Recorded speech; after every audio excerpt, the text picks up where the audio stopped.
Hello party people, what's up?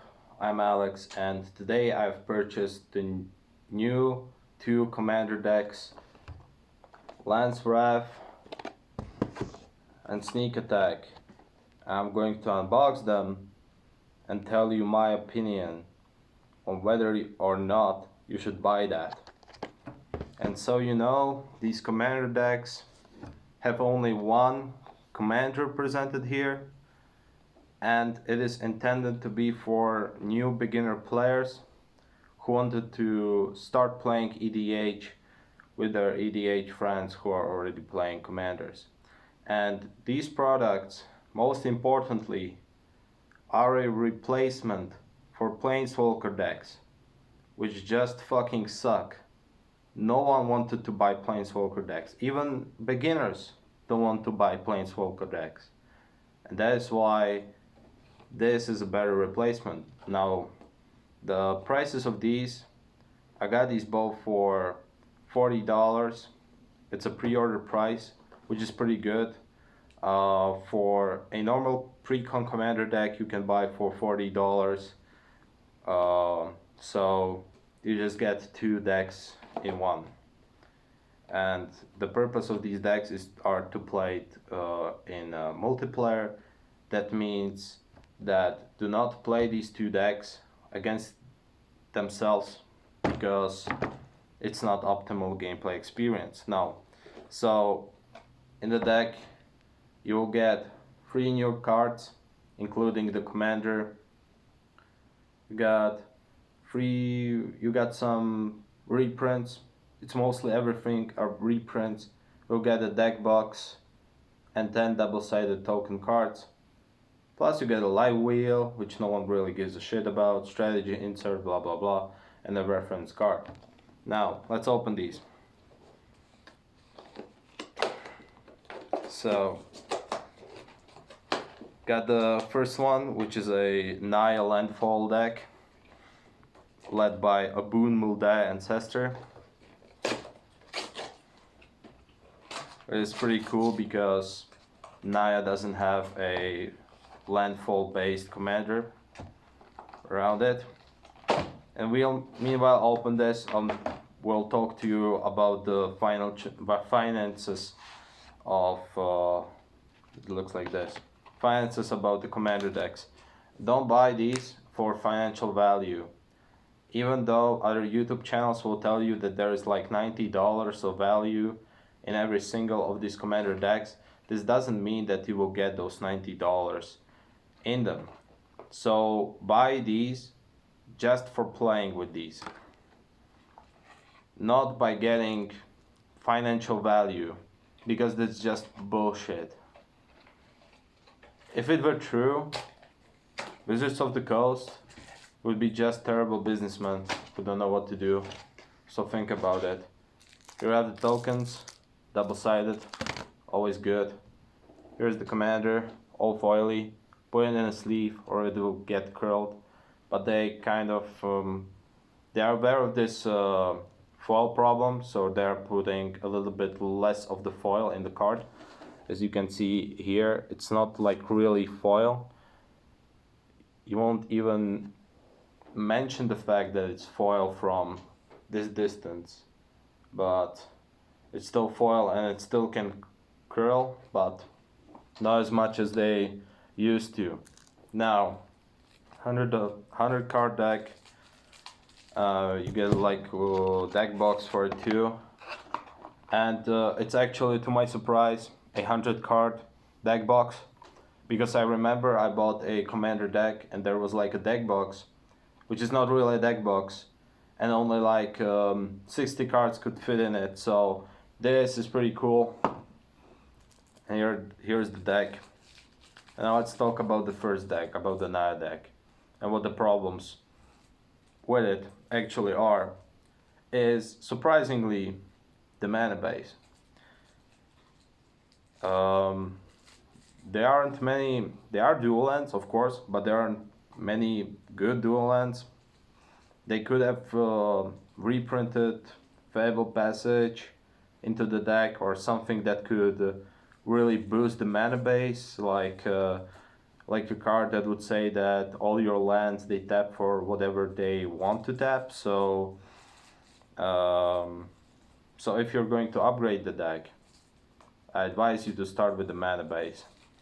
With the second deck, there's the mirror. It's not really a problem, but still, and it's not only in this deck. It's a problem with every pre-con commander deck that is going to come out. That the mana base is too weak. If the mana base were good, people would just buy it for those lands that are pretty expensive, for those dual lands. That is why they are not reprinting fetch land, shock lands, you know, prismatic vistas, this kind of shit into those products, because that would be just too much value, to be honest. So here are the cards. So the two new cards is are. I'm going to show you the highlights of the decks. Troll Warden here, which is a pretty cool card itself. It has like vigilance, like landfall. Whenever land enters the battlefield under your control, exile target permanent card with converted mana cost, 3 or less from a graveyard, and when it dies, you put those onto the battlefield, which is like really nice. And this card, I like it a lot, but it's kind of crappy because it costs 6 mana, but it's a 4/3 with first strike, and whenever a land enters the battlefield, you goad each creature target player controls, which is like really cool in those political strategies, and like those Corona decks and other decks where you manipulate through attack phases or whatever. Now I'm going to show you some notable hits, like for example, Admonition Angel. It's a pretty cool reprint, has never been reprinted, was around $15. Then we have like Hour of Revelation, which is like a card that's like pretty cool in Commander. We have like the 20th printing of Sun Titan, always a really good card, especially in Commander. Then we have like Multani from Dominaria, also pretty cool card. And then yeah, Return of the Wild Speaker, totally bonkers card. You have actually pretty good cards. My favorite card of this is of course Omnath, Locus of Rage. It's a great commander card and it's pretty scary. And yeah, there is like a lot of cards that synergize with the theme, of course, but yeah, it's like you get like Soul Rings, you get the Arcane Signets. It's really cool. You get like this commander tower. Everything you basically need for playing commander you have already in this $20 commander deck. And yeah, you have mostly bounce lands here.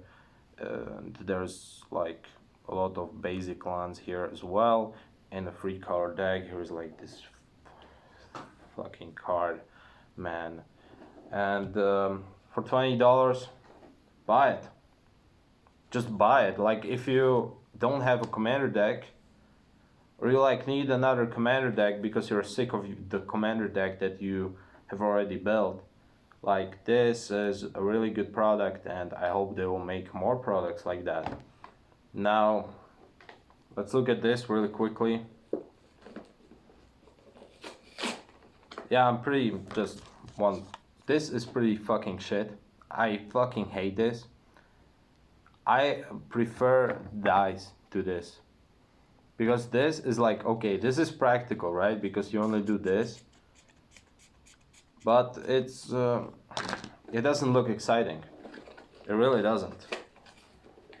Now to the second commander deck that is all about rogues, mail, evasion, reanimation, everything like that. There's one little problem, and that is that it's not full on rogue tribal.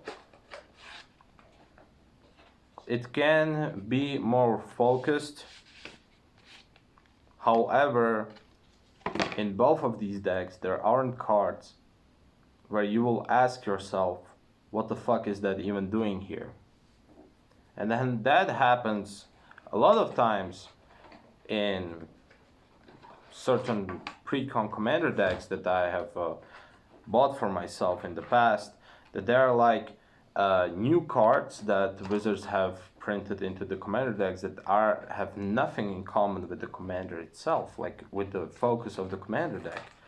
So even though it's not that focused, it's still pretty focused in comparison. There you have those tokens here. It's a nice little Fopter, Fairy Rogue. There's no Bitter Blossom in there. That's pretty disappointing, but you get what you ask for, right? Now, so it's a good gift, the friend, if you want. I know the struggle where you cannot find the fourth person to play commander with. Just give it to someone. Here are the two new cards, which are pretty good. The first one is Enigma Thief, which is basically like a little Cyclonic Rift on a body where you bounce one non-land permanent for each player. Each opponent. And this is like an equipment, steal your opponent's stuff or pay for them, like basically like Auntie. Then you have pretty cool reprints. My favorite one is here, the Notorious Throng. It's a card that I want to buy for my Tetsuko deck. It's like 6 mana you get Prowl, of course. 6 mana you get X/1/1 Black Fairy Rogue creature tokens flying, where X is the damage dealt to your opponents this turn.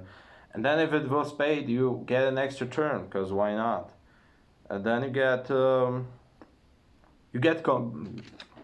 course you get Gonti, like we talked about it. He's also a rogue apparently.